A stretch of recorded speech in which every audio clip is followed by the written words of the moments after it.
active early on the map, he needs to start pressuring bot side, right? Right now he's going top, actually doesn't get the Sonic Wave because he kills the minion with that one, so miscalculated maybe, just coming in from Wild Boar. Dive back towards the Dragon Lane Scarlet Petal, indirectly dodges away from the spells out from One Team Esports, but it's too little to deal with as One Team Esports pick up first blood to start off the game. Unknowingly dodges it, but the ultimates are there. They're able to pick up the kill on the Scarlet Petal, and they don't have bot control because Bush just pieced out, right? He saw a support die, he's like, yep, don't want to stick around, want to complete this recall and get close to Evolve with Catherine Rain right now. So that is going to be Mountain Dragon for One Team Esports. Very rarely do we see teams, give up this first dragon, not contested, but it's just better macro coming in from One Team Esports. Better macro from One Team Esports indeed. This Vi has had more pressure than the Lee Sin, which is, again, like I mentioned, something pretty uncharacteristic. Lee Sin should have more control. Vi loses a lot of these exchanges pre-6, pre-5, without the ultimate to lock down Lee Sin. Instead, now having a great opportunity to just duel out Wild Boar. And so Wild Boar losing some control here. Look at the vision too. One Team Esports has set up beautifully around this dragon. Yeah, there's so many vision wards, or rather normal wards, just being put down onto the choke of Impunity Esports jungle exits. It's largely bot side focused though, so this indicates that One Team Esports will be looking to pressure out the Kai'Sa Nami a bit more. They want to leave Kid on an island alone in the Baron lane. Just let him, play this matchup against Garen and hopefully get to a point where he's going to be able to deal with the damage, or rather solo kill the Garen. And so Wild Boar was actually looking for a play towards that Dragon Lane, instead recalls. And so we're taking a look back towards this Rift Herald pit. Senyo actually walks a little bit aggressive, trying to spot out Lee Sin. They do manage to find him, but I'm not sure this is going to equate much more. With a lane swap, Bush makes his way towards the Baron lane instead. And so there's a lot of free damage towards this Dragon Lane turret. Normally you would see the AD carry support just swap back to the top side to contest Rift Herald, but Ninja 7 and Siu are content just hitting that tier 1, potentially finishing it off as well. Because during the time the Impunity Esports start sieging and taking this Herald, I think they can probably finish it off. Okay, Rakan actually gonna look to try and join into the fight. We saw FaZe steal away the Baron last game. Let's see if Senyo can repeat the same task. They're a bit late though. Just going to move in with the Camille, trying to zone them out, figure out where this fight is going to go. Garen not able to join in. It's a 4 versus 4 as the fight breaks out. They get a great tidal wave to lock down on the Kid. Kid might just go down. The Camille gets taken out, claimed by the Kai'Sa. The Cathy Raid finding a double. And so now, One Team Esports in a bad spot. They took the fight, but they lost the exchange. Bush walks back in. Good damage on the Kai'Sa. Pulled back with the feathers. It's Xayah that claims that kill. And so Quadava can only do so much without crowd control. This Garen backs away. 2 for 2 there for One Team Esports is a very generous trade. They made the late rotation in, and somehow they're still able to secure the Rift Herald. I think Impunity Esports dropped the ball there. They should have just forced the engage knowing that Xayah was bot side. It doesn't matter if Garen is, kind of keeping her occupied because she's the one with majority of the gold lead now, right? She's the one that a lot of the attention went to in the early game. Not having Xayah there is a win for Impunity. They should be jumping on that fight and punishing. Instead, they let One Team Esports walk in, take the Herald, and then they take the weird fight afterwards. That's not the play, man. And so One Team Esports walk away with multiple kills, take the Rift Herald, and now convert that into a Dragon Lane outer tier turret, cementing themselves 4,000 gold ahead at 7.5 minutes in. Dragon spawning up soon, so Impunity Esports working on a timer. They have to try and look to get back in. Yeah, the Kai'Sa is getting big. I believe the Ring King up soon. I think that's going to be the next big power spike for Impunity Esports. Not to mention, Sword also going for the Ludens as opposed to what some people might do, which is the Archangels or even the Leandries. So they want that burst damage, right? Impunity, they still have some sort of timer in the late game, but I'm worried about this Kid versus Quadava matchup. Kid versus Quadava has continuously proven to be problematic for Quadava. This Garen hasn't really been able to deal with the Camille very well. Once again, we see that Sunfire Aegis build, not really respecting the Camille that much to go for the Battle Vest, instead looking to try and clear out those waves. Lee Sin, on the other hand, going for the aggressive option, picks up the Youmuu's Ghostblade, trying to look for those quick solo kills for the burst damage to perhaps take down Baya or maybe Ninja. It's tough to kick in the Xayah, but it's definitely doable. And the same goes for Ari, right? So who is the primary target you want to be looking to insect in? It might just be Siu as Siu gets kicked back, but the Quickling is going to get the damage back and the charm onto the enemy team. Shockwave going to be used. Tidal Wave blocks down Siu. Redemption almost picks up the kill. Instead, they force back one team esports. But Wild Boar, a little bit too ambitious, kicks back the Rakan. The charm connects onto his own team and they lose out. And so now Bush walks in right onto Baya, jumps in with the Killer Instinct, bites a little bit too aggressive as the Hexia Ultimatum locks down the Camille. Now Ninja 7 joins into the fight. They manage to find the Dragon over on the end, so Senyo would not be able to join in. Instead, they forced away Impunity Esports, who looked a little bit too aggressive. Yeah, Impunity, they're just trying to get something in response, right? Wild Boar, he answers my question, who are you going to kick in? It's going to be Siu, but either way, you know, it doesn't turn out well for Impunity Esports. They don't have the drop, they don't have the kind of angle to punish it. Normally when you force these insects, you want someone to come in and chain CC. You want like a charm, you want like a taunt to allow you to confirm the kill. But with just one kick, who's there to really follow up? No one was there to help Impunity Esports confirm the kill, and because Rakan is mobile, he's able to pop the quickness, disengage, and just jump back into his team. It's honestly best case scenario for Rakan that he gets the full charm off. Soul tried his best to use the Shockwave to deny the engage of one team esports, but that's kind of what we're talking about. The question being, what kind of disengage should they have? The Tidal Wave did manage to knock out Baya, and so Baya couldn't jump in, but that was about it. And so they still lost the fight, whereas if they were playing something like that, Janna could have been a much cleaner disengage to get them out. Yeah, even the Nami here, the Aqua Prison is kind of like iffy compared to the Howling Gale, just because there's some travel time, right? But if you insect and you kick someone into your team, into the Howling Gale, it's Howling Gale is Tidal Wave. Howling Gale, you're right. Yeah, Howling Gale is Tidal Wave. It's just a smaller hitbox, like it's a bit narrower, but it's pretty much the same thing, right? And so you have all these tools in the Janna. Scarpedo going for this Nami hasn't quite found its mark in this game. Instead, one team esports break open the mid lane, and so taking all three outer tier turrets. They are in full control of this game. Baron coming up now. Impunity Esports, despite only being 2 kills down, are almost 8,000 gold behind. This is a good jump. They force out the Spirit Rush. They could get mid tier 1 here. Redemption is forced. They will force this fight. Charm does not connect. Instead, we just see the Vi jump into the depths of Impunity Esports. It's a good fight coming in as tactical sweep out from Camille gets the damage over on to Impunity. They're running for their lives as well, running out of mana. Doesn't have much more he can do. Flashing forward with the Charm. They're still looking for the kill. Good damage onto Wild Boar. Lee Sin tries to jump away, but it's the Will-O-Wisp that follows after. And another kill over to one team esports. Yeah, they got a bit greedy there, huh, Granted. They walked up the mid tier 1, they're like, oh, there's no one defending, and they try to siege, but the instant response is Redemption to force you away, and then a jump in from Xianyo. It's a surprise he didn't even die, because there was that follow-up coming in from Siu, there was that follow-up coming from Kid, so the focus is split, right? Impunity, they don't really have a clean target to jump, even though they are the ones being jumped. Low Baron slain for one team esports, as they take not just the Baron, but also this mid lane inner tier turret.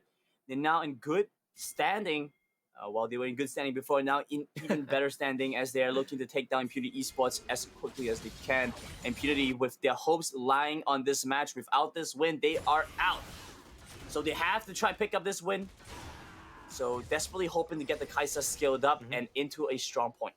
And granted, I'm gonna be real honest here. My heart is with them. Like, I want them to do well. I want them to succeed. But every time I look at the play or the macro, I'm so confused because when I'm breaking it down, some of it just doesn't make sense. It's not very clean, right? Earlier, we recalled the idea of them, having the advantage when they should have jumped one team esports at the Rift Herald. They failed to do so, and now they're getting punished. Along the way, they're consistently getting punished. So hand these guys a mop. They need to clean up some of their problems. Impunity Esports pushed all the way back. The Garen Wadawa has had a difficult time against the Camille before, and even tougher time against the Camille now, completing 2.5 items. Yeah, all 3 lanes gonna crash in. Inferno Drake gonna spawn up, and that's gonna be yet another Ocean Elder if the game goes on that long. But with the poke and the charms and the pick potential out for one team esports, I'm not sure Impunity are gonna last that long. And because it is Zyrakan, this is a team that understands they can play 1-2-2, right? Zyrakan has very good disengage. It's tough to jump Ninja 7, so they just split up. And look at this, they get mid inhibitor, they almost get top inhibitor. Charm it though. Okay, pulling the trigger, they might want to go in. Tidal Wave does manage to connect over onto the Xayah, but Xayah just comes right in with the Feather Storm. So Feather Storm pulls him away from danger. Instead, they break open the bottom lane. Moves right onto the Nexus, looking to try and crash the waves in now. And PvE Esports looking to make their final stand against the big demons The Devils in purple, One Team Esports, looking like the ultimate heel, taking down Impurity Esports dreams. They really got all the inner structures. The only thing left alive is the Nexus with this Inferno Dragon. That should be the game. Dotting the I's, crossing the T's. And honestly, you know, the only consolation I can offer at this point is that Scarlet Petal did not build Twin Shadows in chat. No Twin Shadows in chat as Stu actually dives in, gets knocked out over on the 2, shifter to find a kill onto Bush, but Bush actually manages to run away. Shockwave lands on the 3, but it only delays One Team Esports from their grand plan, their massacre as they take down Impurity Esports, top laner and jungler. Run from it, try to escape. Destiny always comes, and One Team Esports, they're running it in down into the base. The Nexus, the only thing left alive here as Impurity Esports are looking at their chances, their longevity in this tournament slip away here as E1 Team Esports will finish off the Nexus. Taking a nice game for themselves, One Team Esports continue to put themselves in a strong spot, only dropping one game to Cerberus Esports as their 5th one is played out. Impurity Esports tried their best, but just came a little bit too short. And with that, I think we more or less have Group C just sorted out, right? Cerberus Esports is going to be the 1st seed, I believe, and then One Team Esports will be the 2nd coming in. There could still potentially be a tiebreaker, I believe, considering Cerberus Esports and One Team Esports still have one final match at the end of the day, so that is still on the table. But for now, what we can confirm is this is goodbye for Impurity Esports. Yeah, this is goodbye to Impurity Esports, but actually for Cerberus Esports, because they dropped that game against Onyx, so now they are at 4-1, tied with One Team Esports. Both teams, one team has a good chance now to actually come ahead of Cerberus to get that buy-in straight to the quarterfinals. Ooh, things are still actually pretty spicy, right? Like, there is some despair, but there is also hope that we get to see some tiebreakers in Group C. Not the worst thing in the world, if you ask me, Brandon. I mean, overall, One Impurity Esports, they came in and performed. As we sort of analyzed, they were the 2nd best team in the Singapore region qualifiers by a large margin, but they still got dominated by, you know, the 1st seed, Alliance, right? The Alliance kind of took them, shook them, and threw them out. Even Alliance themselves are having a tough time in this tournament. So you make the apples to apples, oranges to oranges comparison. Impurity Esports, by the definition, will be having a hard time and did have a hard time. Yeah, not the plays they were looking to, not the kind of self they wanted to show the world as they came into the Summer Super Cup. As we take a look back at the Oppo Reno 5 plays of the game, honestly, good control out from One Team Esports. You know, they played it really well. I felt this was the fight that I thought they should have forced, right? They should have gone in way earlier and not allowed One Team Esports to come in and just take the Rift Herald. It's very mind-boggling for me. And so for Impurity Esports coming into this, you know, there were some expectations as to what they might want to try and pull out. I felt like for them, this was largely a learning experience. You know, they definitely came in with a lot of interesting ideas that weren't necessarily meta by any regards. Instead, going for some different ideas, doing some lane swaps, some role swaps, and they get a pretty good learning experience. But I think this will just about be the end of that run for them. As we do still have Alliance representing the Singapore region out from Group B. And you know what? Spaghetti, who was supposed to be on their regular roster, couldn't make it because of, you know, just his commitments outside, I believe. The roster isn't at its full strength, so you could make an argument like, hey, you know, this is Impurity Esports at like 70 or 80% of their power. As you see on the screen, Xianyo is going to be the match MVP on that Vi, and like I said, the last pick Vi, once you see that Xayah is on your team, it's a very free Vi game because she can jump whoever she wants. The rest of the team is going to follow up. And so the Vi finally gets a pretty good game. You know, haven't seen Vi's perform that well in a lot of compositions. This time, though, does manage to get its footing.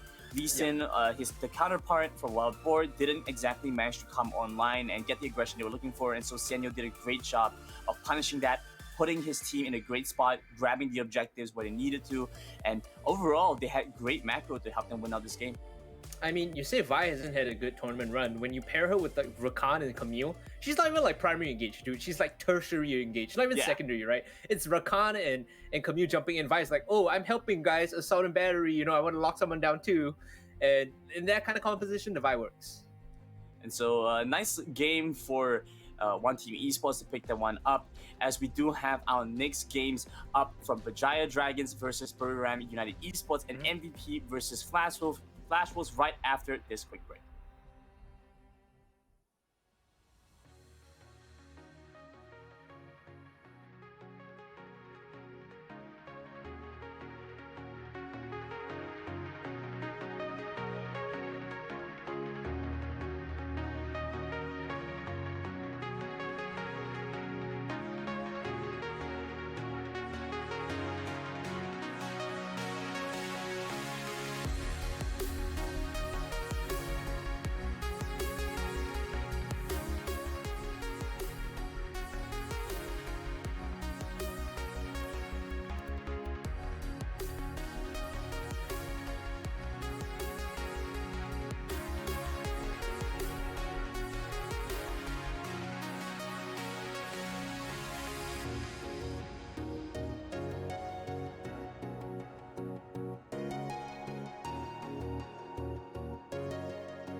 And welcome back after that quick little break from an amazing game to see and witness our very first pentakill in that game between One Team Esports, as well as I believe that was Impunity Esports. And so no, it was the being one able to earlier. It was the one earlier. I think it was Onyx versus Cerberus. There was the sorry, yeah. Onyx versus Cerberus. Genza was Yes. the one that Oh popped off. oh my goodness, Onyx versus Cerberus from Genza, that pentakill. You're right, Hungry, and what an exciting game as we jump into our next set, which is going to be between between Bajai Dragons and Buriram United Esports, and MVP versus Flash Wolves. And so we get to start to witness Group D games kind of being fleshed out as well towards the end here.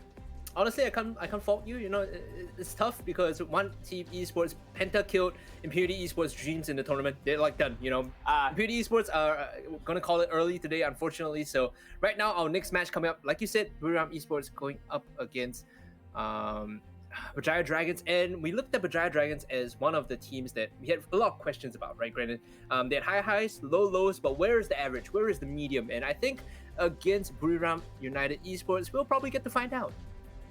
And against Buriram United Esports, Bajaya Dragons really have to kind of bring out their A game here.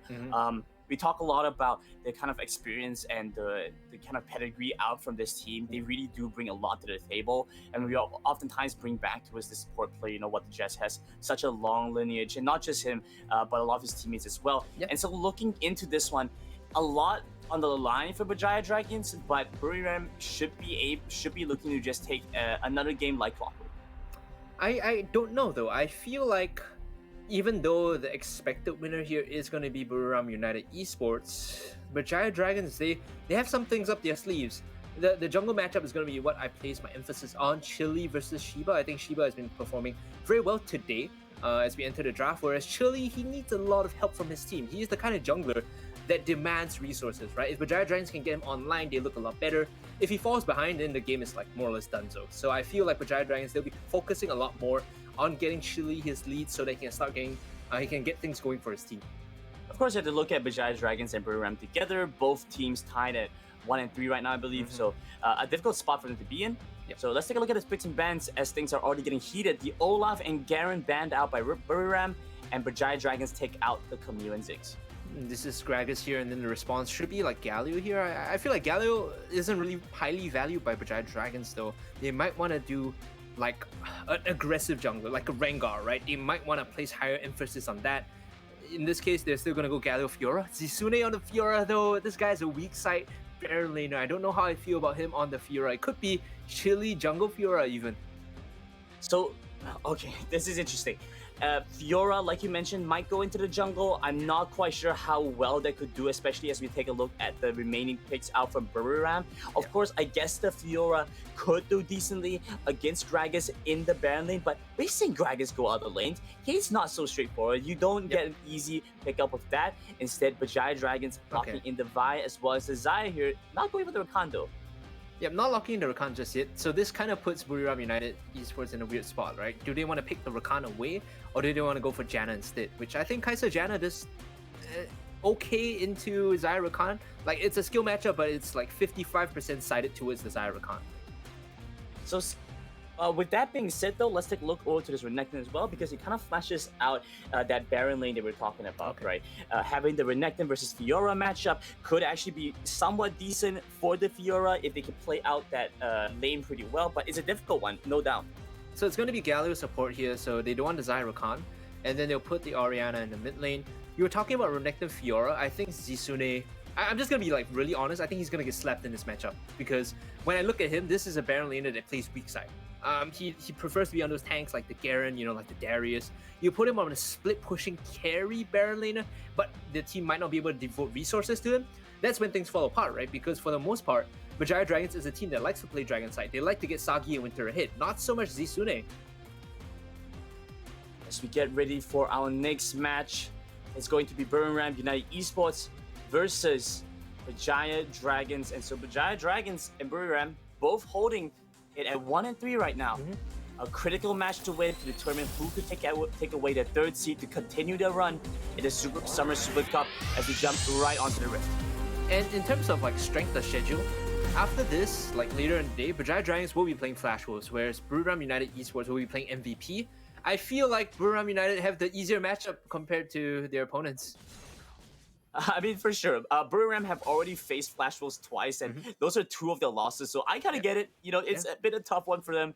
And so at least not having to deal with that powerful opponent right now, they could have a slightly better run. Flash Wolves is the last team that has not had a loss yet. Yes. We'll see if they can maintain that undefeated streak.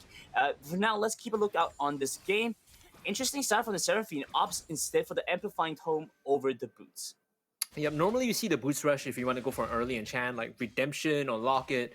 The Amplifying Tome here is just because they want to poke it out, right? We always talk about this in our cast. The idea of a range into melee support matchup is always worse for the melee. And so you see Winter here just getting punished, doesn't really collect level 2, will do so now. But for the most part, he's going to get shoved away. Let's also quickly take a look towards the jungler's pathings because we haven't seen something that's been very popular throughout these games, which is bringing the jungler in to crash that mid-wave level 2, getting a little bit of control early on. These teams don't look like they really value that dive potential. Instead, they're going to go for very traditional setups. Both players going to end up on opposite sides of the map. Yep, so Vi is going to be playing for the bot Scuttle Crab, whereas Shiba is going to be playing for the top Scuttle Crab. And if he makes a journey into the Baron lane and they get some pressure onto Zisune, this is when the Baron lane falls apart and Fiora doesn't feel like a champion anymore. There's this running joke between us, like Fiora is a medium risk, low reward champion in the sense that she needs the snowball to feel good. If she's going even and she does hold on, mid-lane gang. Some decent damage on the Karudo. That's going to be the berry popped right away, but they're just going to walk out because still has that flash. They're not going to go too aggressive for it. Instead, Chidi finds his objective down towards the bot side, takes the flash away from what the Jess. Ignite was used as well, and so both summoners off the Seraphine. Chili just makes a quick drive-by for the summoner spell.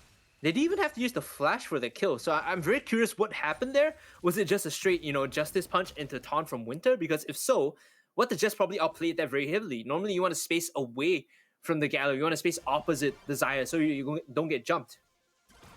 So a nice little pickup for the side of Bajaya Dragons. They do manage to find... Oh, actually, they do manage to find that first kill on the Kinemon Yeso, like you said. Get the Kaisa down without taking the flash away. Gives them a little bit more strength towards this dragon side. And let's see how well they can play this out because it is going to be the Inferno spawning. And so they should be keeping their eyes on that. Yeah, normally in this matchup, it's usually this range kind of support that comes out ahead, right? So again, it's the idea of hold on, spacing. Taunt lands over on the Seraphine. Seraphine goes down, and what the Jess is immediately dead. Chidi comes back for a repeat gang. Shiba makes his way down towards the Dragon Lane 2, looking to try and respond to this. Isn't quite able to find it. The Ignite taking down onto Sune. Zisune does get out, just with a little dot of health. Chili going to come in to respond though. Gets slapped in this matchup. Slice and Dice is up. Zisune will get caught out here. Bot lane again. Engage back over onto Winter. Winter looking to go down. It's going to be the Gragas joining into the fight. Featherstorm going to be used just to get away from the damage. Not much more left for Buriram to look for this re-engage, but Bajaya Dragons sitting 2-1. Granted, these Dragon laners don't want me to talk at all, right? They just want to fight 24/7, but all said and done, the bot lane for the Dragon lane for Bajaya Dragons are the ones to receive a lot of these advantages coming in. For the most part, they're still holding their own because they do have their on-demand CC. Winter setting these up pretty well, and they're up in terms of CS as well. So I'm liking the focus on the Dragon lane from Bajaya Dragons, which we called out is going to be their main priority, right? They like to get Sagi a hit. Downside is Zisune is the one that's getting shafted because of the focus here. Well, I mean, still a pretty decent trade overall. Good damage onto the Gragas just to get the taunt, to get the root over as well. Recapture Rain going to be used, but the flash away from Arshini looks to try to get out. Doesn't expand the barriers, so still has at least one defensive summon spell. But a little bit out of the fight, he grabs the fruit. But in the meanwhile, Bajaya Dragon's right onto this dragon. Shiba being zoned away, but the Wukong has so much potential to jump back into this fight. No ultimate available on this Gragas. Charm going to be used by the Seraphine to get locked down over to Orianna. Orianna gone. Instead, they find the dragon, they find the Inferno, and it's going to go over to Bajaya Dragon. So now they look for the target over on the Sagi. Sagi has to flash away, but good damage and the root coming out for Seraphine as they take him down too. And so it's a 2-kill for Dragon Exchange with Burnham coming up the kills.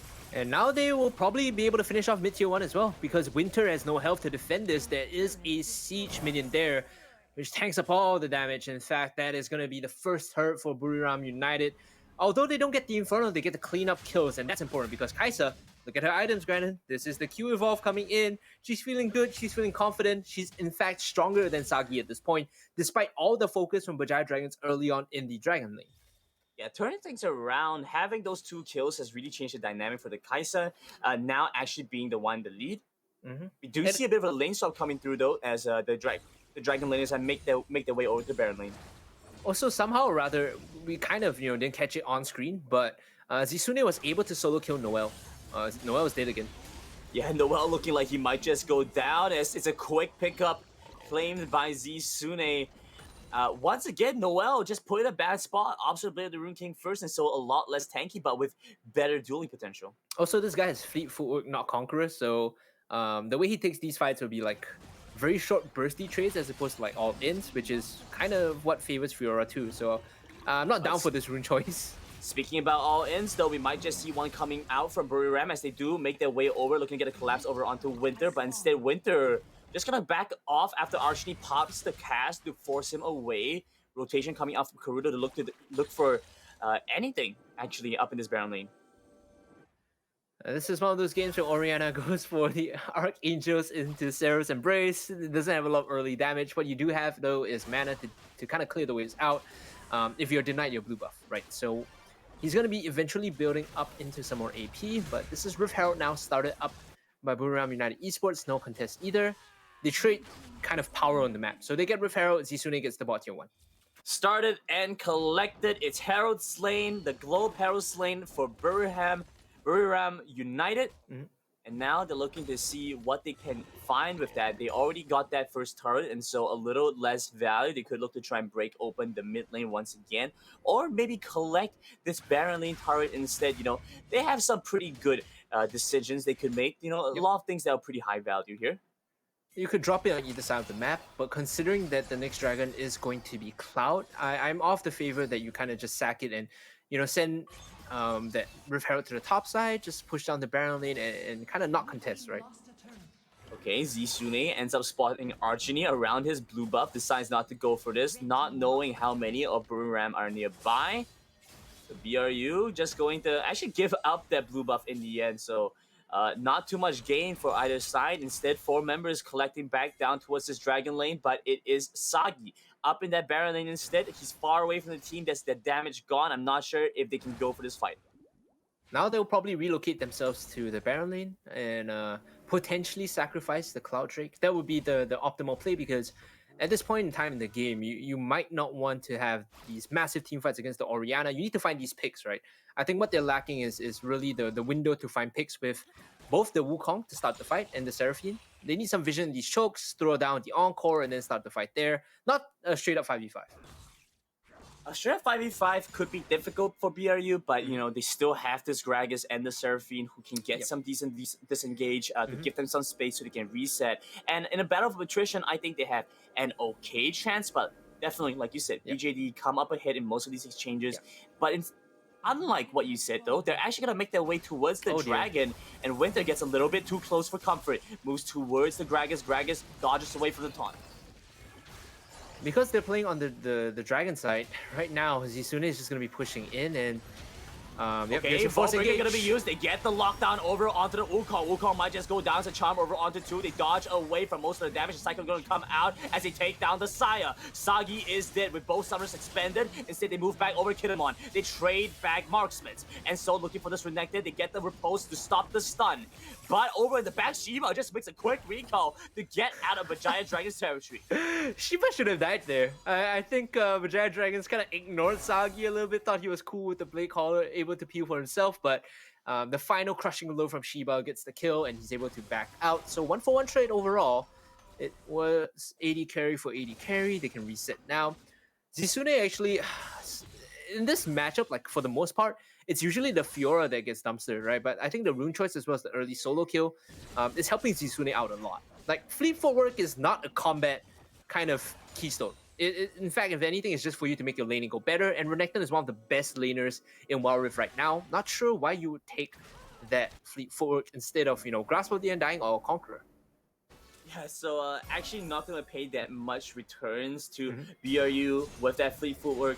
as we do see Shizune getting a pretty good lane for himself, getting some decent control as Archie might have gone a little bit too deep, gonna get caught out here, misses the body slam to get over the wall. Instead, it's gonna be the lockdown coming out from BJD. They should be able to collect this, and they will as it hits over to Winter. Meanwhile, Saki gonna respond to the Rift Herald down in the Dragon lane. They prevent BRU from taking that turret, and they make their way back to the mid side.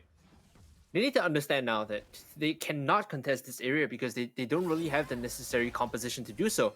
These small chokes, what we saw earlier about, from Winter, as well as Karuto, just holding these angles.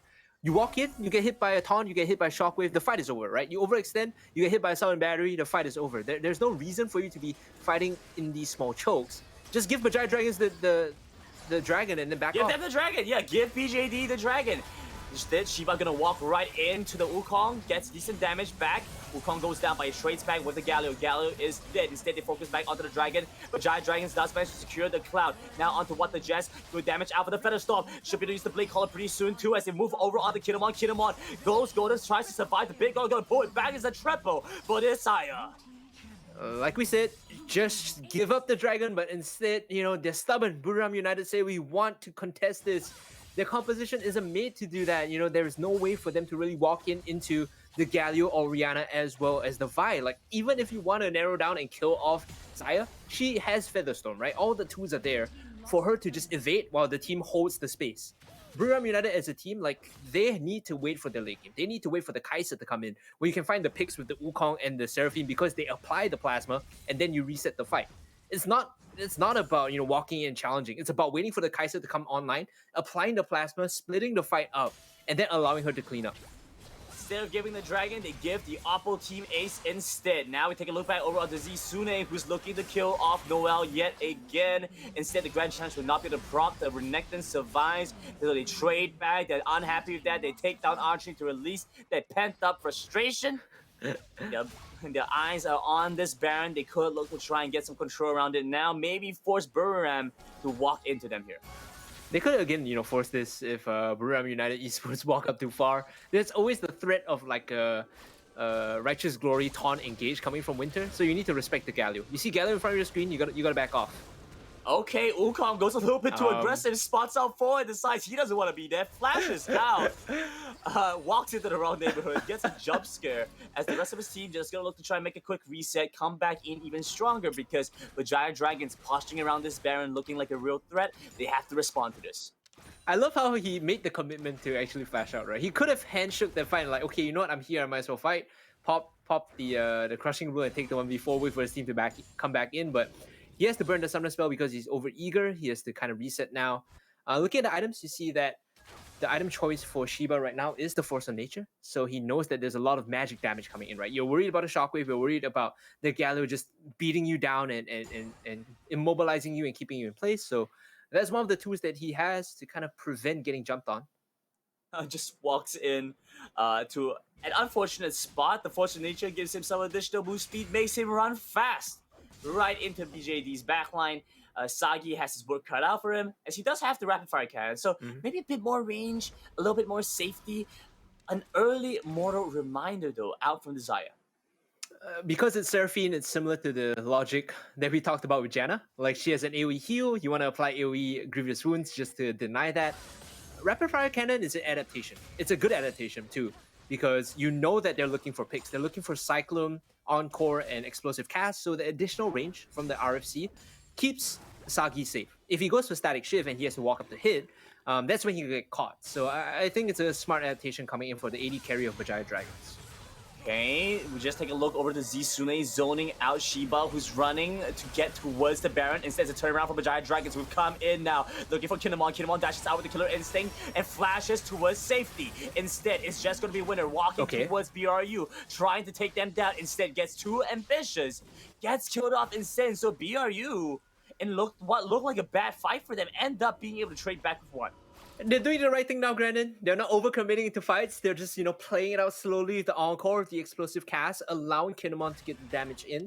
They need to do this like another 4 times to get on even footing. They're like 6k behind. Kinemon has to pick up the not static shift in this case. It's going to be a Runet's Hurricane for the Kai'Sa. And once he gets to that point, it's going to look a lot better.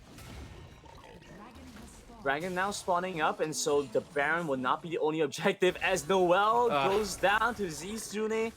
This fake footwork connected, not finding much returns. Engage coming back out as the redemption gonna be used. Finds them some space. Zsune looks like he teleports down actually. Wanted to go and assist his team. So they move over to Dragon instead. They might not be able to find the kills, but they find this objective instead. I don't think it was worth using the teleport for that play though, because then you lose your side lane advantage against Noel. Zsune has been dominating him 1v1, right? So having teleport up means that, hey, I'm going to kill the Renekton, I'm going to TP in, we're going to take a 5v4. Now he doesn't have that for the next, 2.5 minutes or so. Things look tough for Bajaya Dragons when it comes to playing the map, but if they just pull the trigger on this Baron, I'd be fine too. Okay, lockdown onto Archery. He goes golden, survives a little bit longer. Teleport coming out for the Renekton, and no teleport available on Zsune, so they take down the Orianna right away. And this is the teleport disadvantage we're talking about. Hungry. The cycle gonna be used. He gets a huge 3-man knockup with the damage coming out for the rest of the team. And BRU sweep up the remainders of BJD with Zsune only finding a turn exchange. This is an int. They should have taken the Baron there, because taking the Baron allows Noel to just sit in the side lane against Zsune. They're greeding for this inhibitor, and they think it's the right choice, but it's not, because in a long span of the game, Zsune is just going to sit where the inhibitor has died and push the wave out against Noel anyway. Is this going to be game? Is Zsune not going to be able to defend this?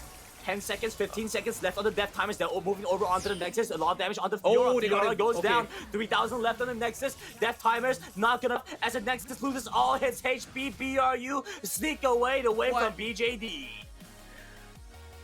I thought he could clear out the wave, but apparently, even BRU are surprised that they were able to close out the game. They're dancing, they're singing. That was quite a great play, and it paid off. I mean, for the most part, credit to Buriram United Esports. They were able to double down and just go for the win there. And that is one of those things, like, we see it time and time again, by the way, granted, during this tournament, right? Where teams greed for the final GG push, and they get slapped in front of the Nexus, and, it doesn't go their way. But Buriram United there, they man up, the cojones are there, they're able to close out this game. And what a way to close out the game off the back of a honestly terrifying Baron call. You talked about that teleport disadvantage and what a real disadvantage it was, because the Renekton joined in the fight. The culling was huge. Look at the goal difference. If this was a game for Bajaya Dragons through and through, they had the lead. They just had to go for this last push. Most of their goal was on top of Zsune, and without him there, they lost that fight outright. They lost the game. So disappointing for BJD, I'm sure. And to correct myself, or like to provide some clarification, right? People will be like, well, Hungry Cast, you're trash. You didn't see that, that with that top push, they can go in and end the game. This is true. It's like a 40% to end the game there, because if Zsune is able to defend the wave, they lose Baron and then the next fight. The higher percentage win play is to take the Baron and then slowly scale up into, allowing Kinemon to take over, because he demonstrated his ability to win these fights for them in their last team fight. So they took the lower percentage play, but it worked out for them in the end. And it's hard to argue with the results. They doubled down on the casino. They went all in, and they came out with the win. And coming out with a win with such fabulous plays, as we'll take a look at the Oppo Reno 5 plays of the game. They managed to take it back after what looked to be Bajaya Dragons in the lead for the most part. Yeah, I think Bajaya Dragons, for the early portion of the game, they were able to get Sagi a hit. They were able to control the pace. And they were the ones that really dominated these objectives, right? Buriram United Esports, for some reason or other, kept handshaking bad fights and bad team fights at that. So that was what led them to really fall behind in the early to mid game. And so this does mean that BRU break ahead with a 2-3 scoreline after 5 games, and Bajaya Dragons now at 1-4. Things are looking bad for them. They have to get this next win, and BRU has to lose the next one for them to have a chance at that tiebreakers. Yeah, it's tough, and this is one of those fights that, again, BRU handshook, and they just jumped into this thinking they could win, right? But again, they don't have the composition to win the 5v5. For the most part, it was a miracle, really, or a series of unfortunate events for Bajaya Dragons to lose that game. The first kind of tipping point, the domino that tipped over, was Zsune using his teleport poorly. The second tipping point was them handshaking the fight outside of Baron. And the third tipping point was Zsune unable to clear the wave out. He challenged outside of the Nexus range as opposed to inside the Nexus range. I think if he was inside Nexus and he was able to stall with the Stasis Enchant or with the Repulse and the Grand Challenge, maybe they come back into that game. Maybe we're going to see a repeat out like we saw from Genza, a surprise pentakill perhaps, but that does not happen as do see here, BRU take the win away. They managed to crash in this wave. And this is also partly a big reason why they were able to win the game. They had so much control around the lanes, despite the fact they were behind in gold.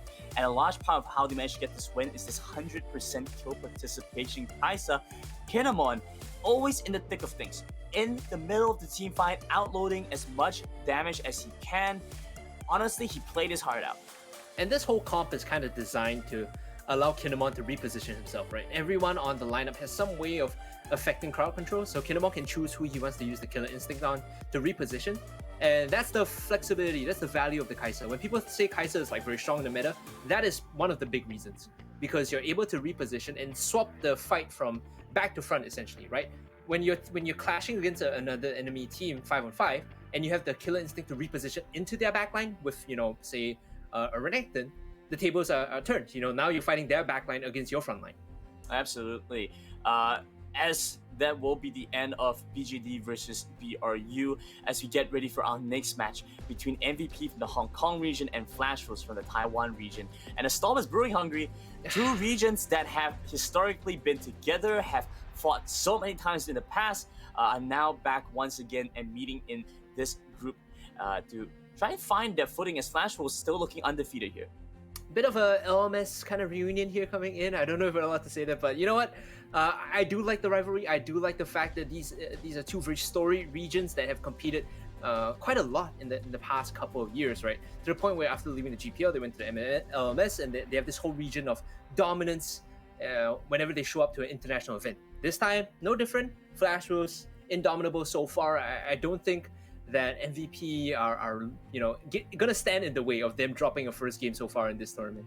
Yeah, it doesn't matter if it's mobile or PC, Flash Wolves, the brand name, have always performed, and even coming to the Summer Super Cup, have really managed to show us exactly why they are this powerhouse. They've been able to take some pretty decisive games throughout their group, and Group D, a group that we haven't got to see all that much from, in a really awkward spot because we had this rock, paper, scissors type scenario where each team took games off the other. Now we're finally breaking that stalemate. Flash Rose sits at the clear head of this group though, which means they should be able to get out of groups. We'll have to wonder if they can get the bye out of groups though. Yeah, I feel like Flash Rose are... When you look at the roster itself, right? You have Ysera, you have Bruce, you have Eason. These are players that have played, competitively in League of Legends PC for a while in the LMS. So for me to say like this is a return to the LMS doesn't feel completely off. If anything, their experience and their veteran shot calling has kind of demonstrated why Flash Rose are such a scary team in the Summer Super Cup.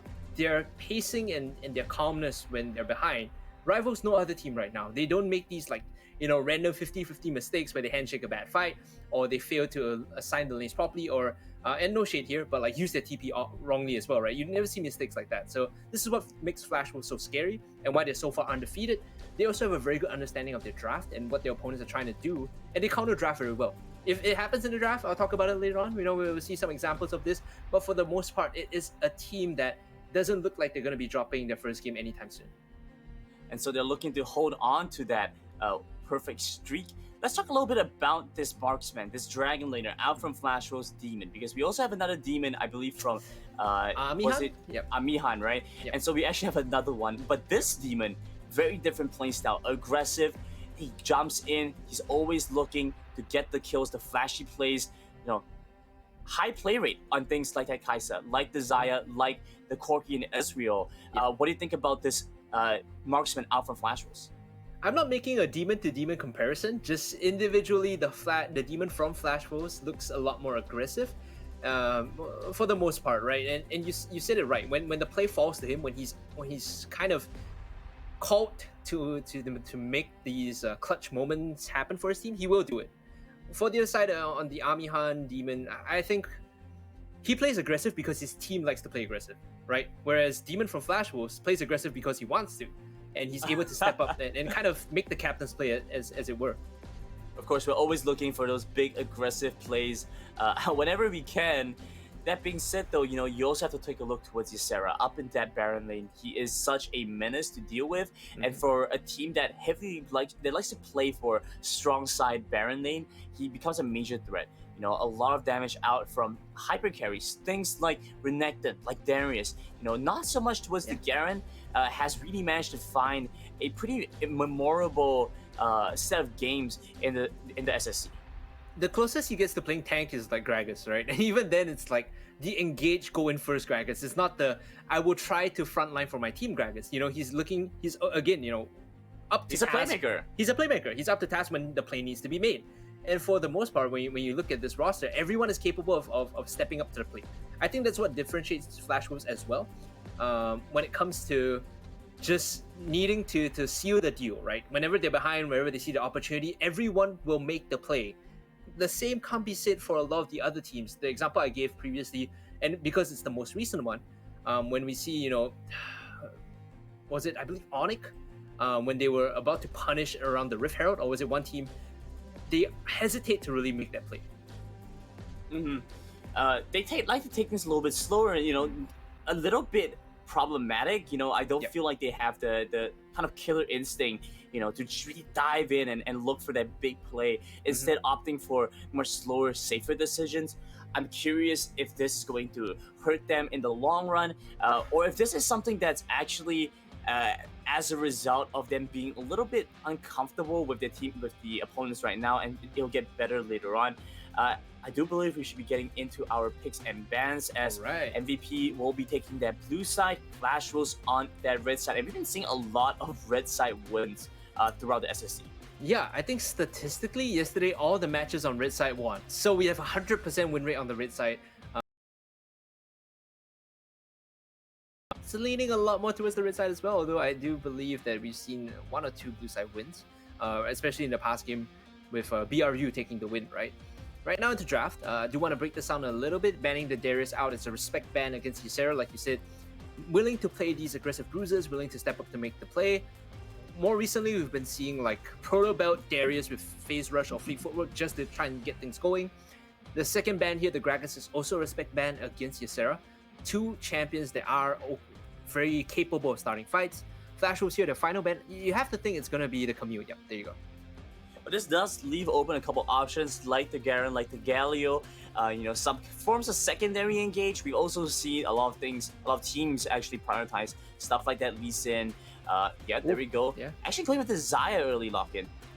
I think the Xayah, as we've demonstrated or kind of analyzed quite a bit today, is really, really good with the Rakan. Like, there is no lane matchup save for Kai'Sa Galio that goes equal with Xayah Rakan, right? So I think the Flash Wolves understand the value of, first, the Rakan engage, as well as the power in the lane, because the jungler can path away from Xayah Rakan and still understand that side of the map is still going to be even, if not semi-strong. And so we see Olaf Galio locked in for MVP. Orianna going to be coming in for the Flash Wolves. A good setup coming out with the Lee Sin, but not being able to get the Galio is a little bit of a different dynamic. Of course, the Lee Sin could still be able to... Wow! Jarvan locked in for Flash Wolves. So it should be Jarvan Baron lane here. The reason they delayed the Rakan pick here is they didn't know where Galio was going to go, right? It was going to be Galio bot with Kai'Sa. That would have been problematic. In this case, they see it's Tristana, Braum. They're like, okay, yeah, we can probably play the Xayah Rakan. So again, this is the idea of Galio, Kai'Sa being like the decent response, but it's not that. They're completely fine with this matchup. Tristana Galio actually does pretty poorly due to the nature of this matchup. Early on, she doesn't have the range to trade efficiently against Xayah or Rakan. So when they engage on top of the Tristana, she gets punished. So the lovers duo up against this Yordle, and I'm not quite sure what to make of Braum. He is a Samaritan, I suppose. As we go into this game, it is once again a clash of regions, the Hong Kong regions with MVP and the Taiwanese region with Flash Wolves as they try to pick up this game. Flash Wolves looking to remain undefeated. We need to talk about Ysera's Baron lane Jarvan, by the way, because he got banned out twice, right? It was the Darius and the Gragas that was banned out. Surprise, surprise, another champion that is going to be able to give you on-demand engage, allow you to make the plays, is going to be the Jarvan. So it's very much in Ysera's wheelhouse. In this case, they actually opt for a lane swap here. So Cookie's getting forced away because the kill potential of Braum at level 1, the moment he autos someone, there is going to be a stun available, so they need to respect this. Hello, what's going on here? They're going a little bit aggressive. Good Dragonlance gets some nice damage over onto MVP. Red buff still not dead. It's 46 seconds into the game. Both sides just making, honestly, a really strange start to the game. as MVP move towards the Raptors and they say, you know what, we might not get Lady XP, Oh, no. but we'll take the small birds. What is going on, Hungry? They tried to invade to get the pressure onto Lee Sin because they have this problem. Like I said, level 1, there's kill potential. So anyone that walks in... God, you know they are back once again, and Pagor gets hit by the grand entrance, and so they look for the Braum instead.